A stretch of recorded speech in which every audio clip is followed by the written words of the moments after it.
नाशिक शहरातील खड्ड्यांसह विविध प्रश्नांबाबत महानगरपालिका अतिरिक्त आयुक्तांची प्रहार जनशक्ती पक्षासोबत बैठक. दिनांक 15 ऑक्टोबर 2025 रोजी नाशिक महानगरपालिका अतिरिक्त आयुक्त प्रदीप चौधरी यांच्या दालनात जनशक्ती पक्षाचे पदाधिकारी व शिष्टमंडळ यांचे शहरातील विविध नागरी समस्यांबाबत बैठक होऊन चर्चा झाली. पक्षाच्या वतीने या अगोदर 4 ते 5 महिन्यांपासून शहरातील विविध समस्यांबाबत आयुक्त यांना भेटून वेगवेगळे निवेदने दिली होती. मात्र या निवेदनावर संबंधित विभागाचे अधिकारी व कर्मचाऱ्यांनी कोणत्याही प्रकारची कार्यवाही केलेली नसल्याने प्रहार जनशक्ती पक्षाने उपोषणाचा पवित्रा घेतला होता. परंतु पोलीस प्रशासनाने मध्यस्थी करत अतिरिक्त आयुक्त व प्रहार जनशक्ती पक्ष यांच्या बैठकीचे नियोजन करून दिले. त्या अनुषंगाने कालच्या बैठकीत या अगोदर दिलेले निवेदनाचे सर्व विषय चौधरी यांना सांगितले.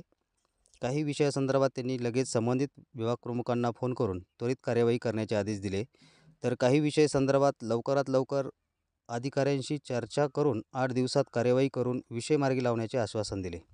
नाशिक शहरातील सर्व रस्ते दुरुस्त करून सर्व रोड अलाइनमेंट आणि इतर रस्तेविषयक सुविधा त्वरित करणे, तसेच खड्ड्यावरील तक्रारी ऑनलाईन घेणे, निमाणी बसस्थानक आणि नाशिक रोड बसस्थानक अतिशय खराब झाले असून त्याचे दुरुस्ती करावी आदी समस्यांबाबत चर्चा करण्यात आली.